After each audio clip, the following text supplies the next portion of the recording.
Can you believe it is already week 9 and the Cincinnati Bengals have the Las Vegas Raiders ahead on Sunday afternoon at 1 o'clock? First of all, before we even start, I just want to say thank you to everyone who has subscribed, who comments. We read them. I reply back when I can. I love reading what you guys have to say, what your opinions are about the team and what should be done and what's going on. And just keep it rolling because you are a part of the growth of this show. This is called Deep in the Stripes. It's the sickest Bengals podcast around, as you know, and I am your host, Elise Jesse. Let's get it going. Turn up your volume. Because you're about to listen to The Sick Podcast. Deep in the Stripes with Elise Jesse. From 31 yards, McPherson. And Cincinnati is heading to the Super Bowl. They did it. They beat Mahomes at home. Wow, Joe Burrow. No way. The sickest Cincinnati Bengals podcast. It's gonna be sick. Can the Cincinnati Bengals get their first win at home? I can't believe we're saying that in week 9 of the 2024 season, a season where Ja'Marr Chase is healthy and where Joe Burrow came off wrist surgery and is having the best season of his career, arguably. And we're still waiting to see. Zach Taylor is actually talking right now as we record this. So I'm sure that he is going to give some kind of status update on T. Higgins or Orlando Brown Jr. And just give us a clearer picture of who they have to work with and game plan with heading into Sunday, their 5th home game of the season. I am curious how many people are going to show up to this game. I really am. I will be there, of course. So if I see you, say hi. Don't be shy. There's a lot of people who are picking the Cincinnati Bengals to win this game. They are talking so much smack about the Las Vegas Raiders and acting like they are such a lowly team, and the Cincinnati Bengals have this game in the bag. And I am hesitant to say that, to be honest with you, not just because they're playing at home and they've had clear, obvious issues being 0-4. I think that is pretty clear that this Cincinnati Bengals team has trouble playing at home for whatever reason. But I really think that the Raiders, yes, they are in evaluation mode right now under their head coach, Antonio Pierce. Yes, they are on a 4-game losing streak. But I do think that they can play with anybody. If you looked at any of the film from their last week's game that they had against the Chiefs, you could clearly see that they were not done. They were not just going to give up easily. They were not going to let the Chiefs do whatever they wanted to do out on the field. They went to Brock Bowers early. And by the way, Brock Bowers right now, a Raider, leads the NFL with 52 catches. Let me find my stats. Hold on. Let me pull them up for you right now, because I was like, for whatever reason, I just assumed, Ja'Marr Chase is up there as well, but I just assumed that Ja'Marr Chase would be one of the guys that's like leading the NFL. And while Ja'Marr Chase is in the top 5, he's actually 4th with 48 catches for 674 yards. Brock Bowers, their tight end, has 52 receptions for 535 yards, 1 touchdown. He has six catches of 20 or more yards, 1 catch of 40 or more yards. So I'm not gonna come out and say that they are an easy beat whatsoever. I do not think that this team is going to, and let's be honest, no team in the NFL is going to be a cupcake. They're not going to be a cakewalk. Sunday's game is certainly not going to be a cakewalk either. Can the Cincinnati Bengals find a way to not only establish the run, can they have a smooth offense, and can they stop the other team from doing whatever that team wants to do? Now, Gardner Minshew, their quarterback, I wouldn't say he's as talented as Jalen Hurts. Would you? I certainly wouldn't. I wouldn't say that he is close to as talented as Lamar Jackson. So we will see what's going on with that. It doesn't seem like they like to take a lot of deep shots necessarily. That doesn't seem like it's their favorite thing to do on offense. They do like to go to Brock Bowers, though. They like to go to him early. But I thought it was interesting against the Chiefs. Brock Bowers had 3 catches in the first quarter, and then you didn't see anything from Brock Bowers until the fourth quarter. That was kind of weird to me. I thought it was weird that they allowed the Chiefs to take him out for 2 whole quarters of that game on Sunday. Marvin Lewis is also on this staff. He is coming back to Cincinnati. Boy, do I have a million stories about Marvin Lewis. That was a fun decade, a very fun decade. If you guys remember, I'm going to go on a side note here to tell you guys a little story here. If you guys remember George Vogel from Channel 5, he was a longtime sports anchor here in Cincinnati. So I started working with him in 2013, right? And when I first came in, I was like young, 25-year-old, like ready to go. And I could not I just wanted to introduce myself to Marvin Lewis and like strike up a conversation with him just to establish some sort of rapport with him, right? And every day for like 2 years, every day I would come back to the newsroom and George would joke with me and he would say, hey, did you ever get a chance to talk to Marvin Lewis? And I'm like, no. And so we started calling Marvin Lewis crack the egg. Can you crack the egg? Can you actually crack the egg and get him to look in your direction so that you can start up a conversation with him? It took a long time. Marvin Lewis was not about to let you come in and be a distraction to his team. It was not going to happen. So that I thought that was really funny. And I did tell him at one point, I'm like, we used to call you crack the egg because I could not establish a relationship or even a conversation with you for the first 2 years. You were just like, no, little 25-year-old girl. No, we don't have time for that.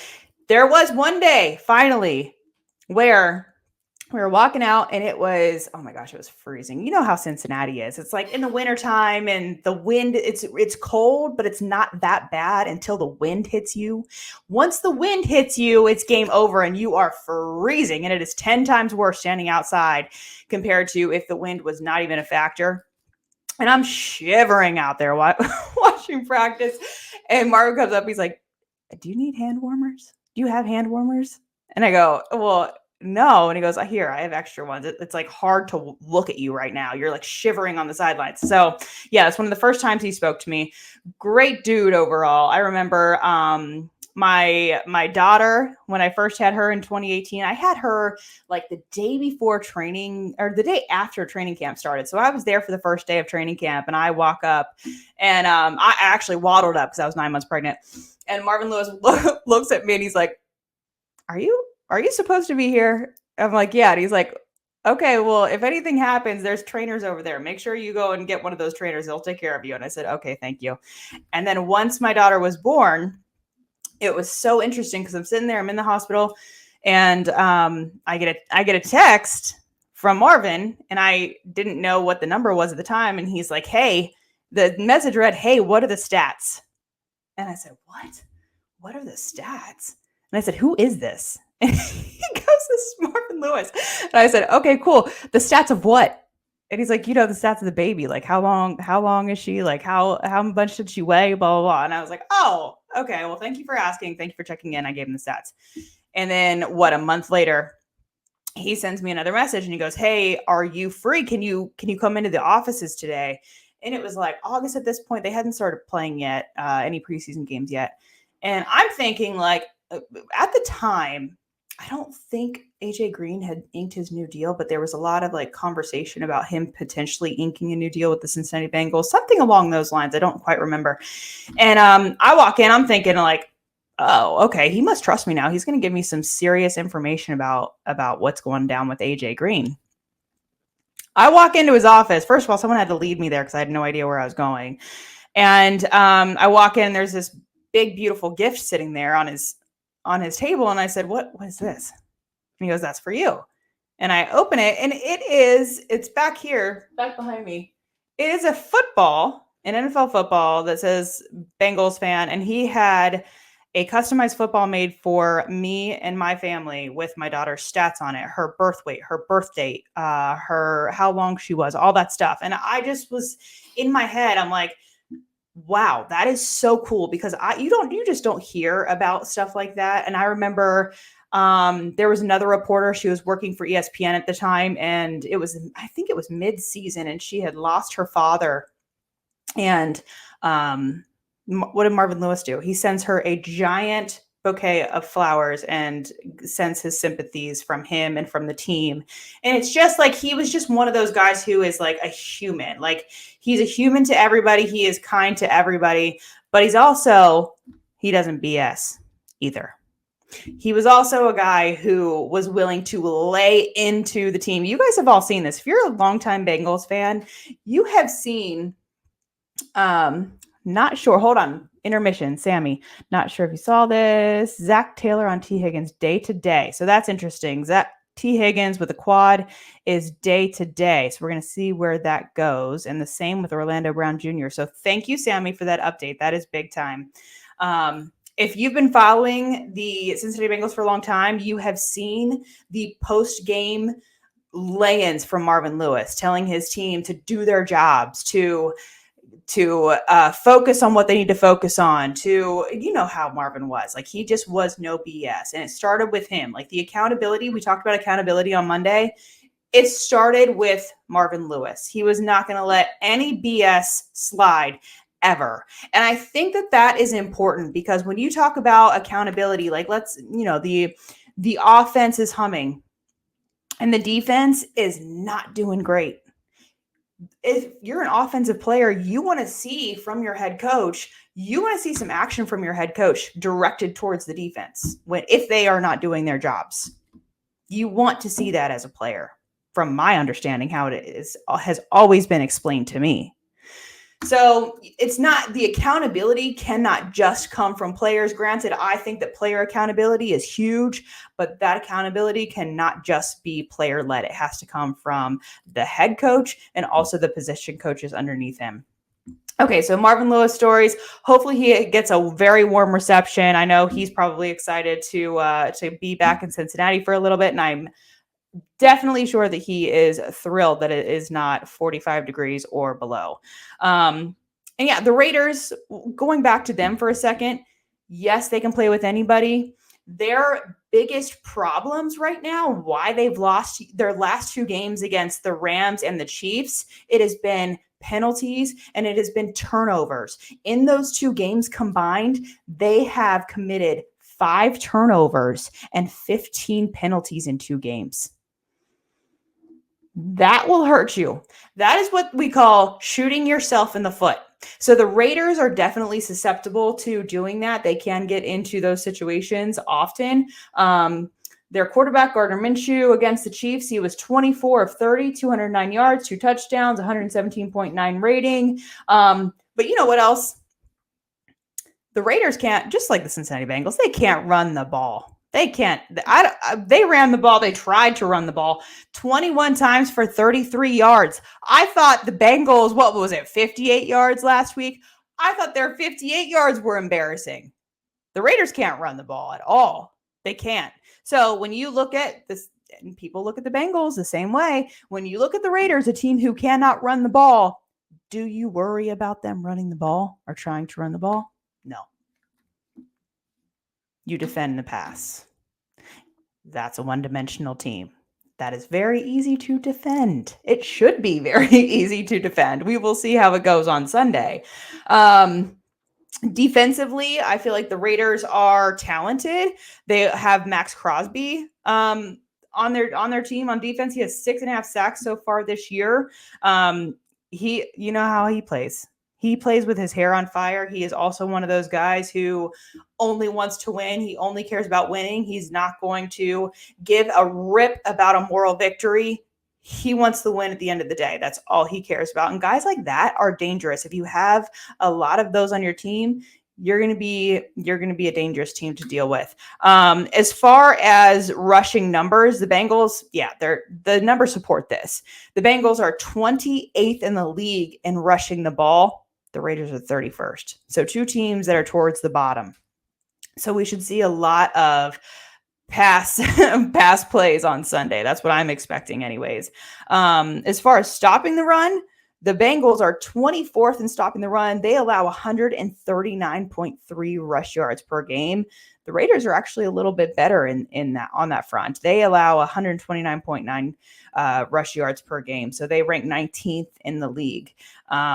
Passing, I mean, the Raiders' passing defense is actually pretty good. They rank 7th. They only allow 189, just over that, 189 yards through the air. So I think the Raiders' defense is better than they're getting credit for, or better than their record shows at 2-6. So I think they will definitely be a challenge for the Cincinnati Bengals, especially if the Bengals cannot figure out a way this week to run block, to establish the run, to keep themselves from being one-dimensional. How many times are we going to say it? It is like the fundamentals, the basics of football. We want to see that. We also want to make sure that the Cincinnati Bengals defense can keep the Raiders from trying to achieve explosive plays, because I think that that's what it could come down to at the end of the day is can the Bengals keep the other team from feeling comfortable enough to throw the deep pass for the touchdown to Brock Bowers probably, or Jacoby Myers, one of the two. Can the Bengals figure out a way to get Jamar Chase involved early?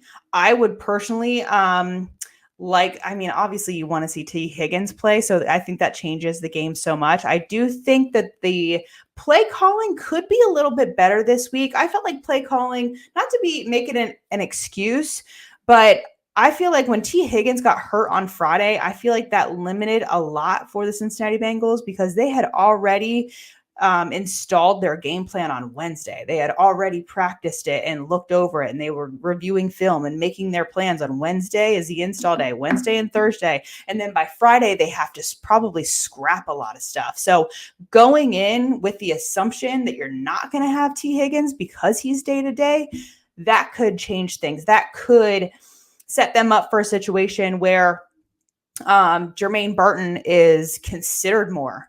I thought he ran great routes on Sunday. I think that he has a lot of potential. I think that he knows what he's doing. Yes, he has been questioned a lot on whether or not he knows the playbook, whether or not he's doing the right things, whether or not Joe Burrow trusts him. I got the sense last week that Joe Burrow does trust Jermaine Burton. That if Jermaine is going to run a good route, Joe Burrow is going to go to him. And I think the biggest support on that is the end zone play. It was actually the first time that the Bengals had not converted on third down. Joe Burrow threw that pass into the end zone. And it was actually, if Joe Burrow would have sent that ball a little bit further into the corner of the end zone, I think Jermaine Burton would have come down with a touchdown in that situation.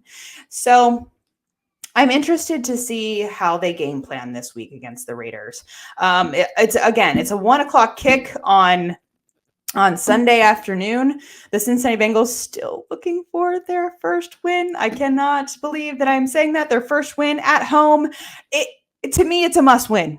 It is a must win. Your season is on the line. Joe Burrow has said publicly, he said it after the game on Sunday, they need to win 7 of 9. This is a winnable game for Cincinnati, but I'm not going to say that they will easily win it, because I don't think that is the case. I don't think that the Raiders will make it easy for them. I think that the Raiders, Antonio Pierce, Marvin Lewis, and the rest of that staff has more pride than that. So we will see. I will speak to you again on Monday. It will certainly be an interesting week to see where the Cincinnati Bengals game plan, where they go with Sunday, and whether or not they can save their season. I am pegging it now. I know I'm kind of hesitant to say must win for games, but I truly do believe that this is a must win for the Cincinnati Bengals. They have got to get on a roll starting now. Now is the time. If you really want to be playing in the postseason, you think your team is talented enough to do that, now is the time. Kick it up a gear, get it going. As always, thank you for watching. We appreciate you being here. Please comment. I will read them. I will reply if I can. Subscribe and just continue to help us grow this show. We appreciate you, the viewers, so much, and we will see you on Monday. And that's a wrap. Hope you don't miss us too much until next time. Follow the Sick Podcast Deep in the Stripes with Elise Jesse on YouTube, Instagram, Facebook, Google Play, and Apple Podcasts.